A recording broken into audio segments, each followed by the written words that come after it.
Hello everybody, this is Gregory with how I lost over 100 pounds and have kept it off for 30 plus years, where there should be no hesitancy in your weight loss and weight maintenance. Today we're going to talk about, on the eve of my 32nd anniversary of weight loss, how my family handles the weight loss in these last 30 years.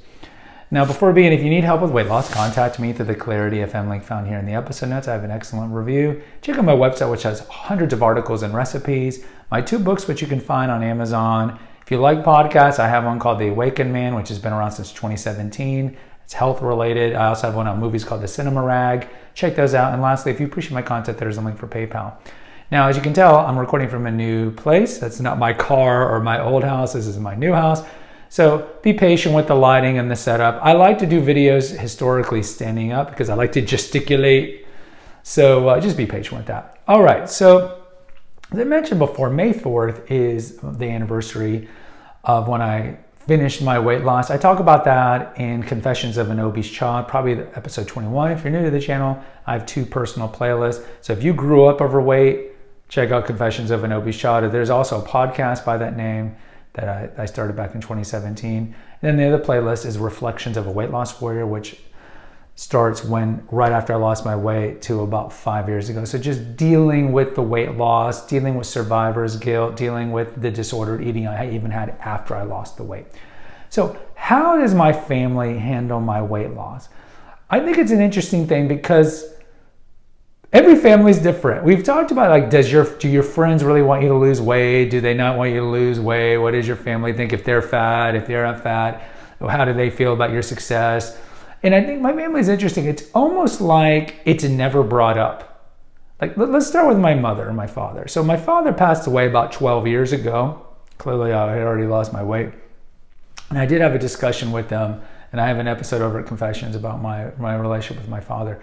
I did have a conversation with him where I did tell him that I wished he and my mom would have done a better job regulating what I was eating, but that I forgave him for any things that I blamed him for. Because when I was younger, really post weight loss actually, I was resentful because I blamed them, right? And I just talked about recently, we got to get out of this mindset of blaming everybody but ourselves. This mindset that it's your fault I'm fat. So I was able to have that conversation with him before he passed away. So it was good because I always had a good relationship with my father in adulthood, but there was still kind of that resentment. And so I was able to iron out with him. My mother is still alive and she's cognitively pretty good. She doesn't have any dementia. She's interesting because when I would bring this up to her in the past, she'd be like, Gregory, but you always wanted food, so I gave you food. You would whine if I didn't give you food. And I tell her, well, Mom, I mean, look, I'm 5 or 8 or 9 or whatever it is. Just don't listen to me. I'm a child. What do I know about myself? I don't know what's best for me. That's your job. But ultimately, I told her that I forgave her. And like, my mother's interesting. Any of my friends or family who know my mother, they know she's insanely critical. She is still very critical of everything. Gregory, I don't think you should wear that shirt. It doesn't make you look good. Gregory, why do you have this in your face? Gregory, I don't like your beard. It's like everything is negative. The woman cannot say one positive thing. She was not a nurturing woman when I was a child. She was kind of focused on her depression. And even today, she's still kind of narcissistic and just not a nurturer. And that's one of the reasons I turned to food. As a kid, it was probably more due to my rageaholic father, just not knowing what I was going to get when he was going to come home, whether it be Jekyll and Hyde, and so I would just turn to food. But it's kind of a combination of those things. And then once the bullying started at school, then it was really nurturing, quote, nurturing with the food. But even today, I think on one level, she just forgets. My siblings, my 2 brothers, one of them I don't see that often. My other brother I see pretty often. And I think the kudos to him, and I have an episode on him called The Popular Brother because he was very popular. He never made fun of my weight growing up. He's 6 years older than I am.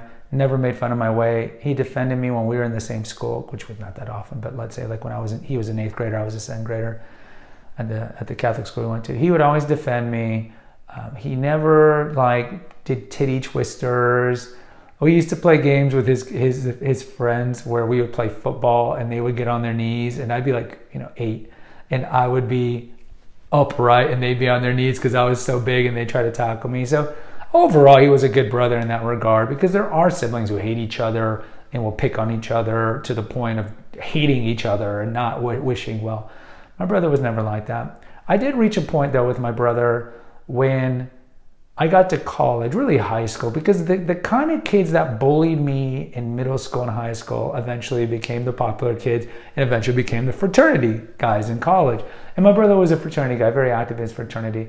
So unfair to him, I displaced a lot of my anger of the type of people that bullied me on him or what the fraternities represented and you shouldn't buy your friends and all these things. So there was a time where I was resentful of him. But like I say, it's like everybody hates the popular cliques, but really wants to be the popular cliques. And I say that about the Catholic Church. Like everybody hates the Catholic Church, but deep down they wish their church was as large as the Catholic Church. 1.2 billion people, and they can trace their lineage all the way back to St. Peter. So on one level, I knew this about my brother. It's like I resented him, but really I just wanted to be like him. He always had success with women. He always had just a lot of charisma and a lot of social skills and a lot of confidence, and I liked that in him. And I liked what he had. But really, the crux of this episode is my family doesn't even bring it up. Like sometimes I'll bring it up with people like around them. Yeah, I used to be a fat kid, da da da da da da. But they never really bring it up. And I think part of it is just it wasn't their life, so it wasn't influential or impactful to them. And you are the protagonist of your own play. And there's, I would say, no one is the antagonist of their own play, right? So in our kind of solipsism, we always think that we're the good guy in our story. But since this was important to me, since this affected me profoundly in the past, and I've gone to therapy in all these years to kind of work through it, and I'm not affected by it nearly as much, I talk about it as a way to help others.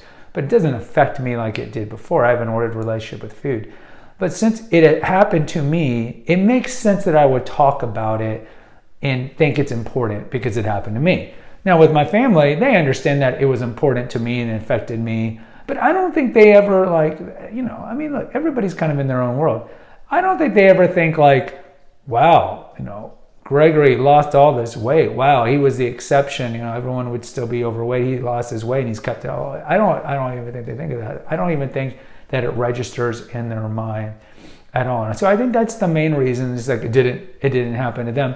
The other one is I think it's just I've been regular weighted now for so long that even though of course they were in my life at the time, I think they just look at me and they'd be like, oh, that's Gregory, he's bald and he has a beard now. Like, I don't think they even think about, they look at me and think he was a fat kid in adolescent. I don't think they think that at all. I don't really hear them saying, oh, Gregory, it's amazing you lost this weight. But it's not like I'm seeking it. I'm just stating a fact that they never really say these things. And they don't watch this channel. They don't support the show. My mother can't watch. My mother can't even move a mouse.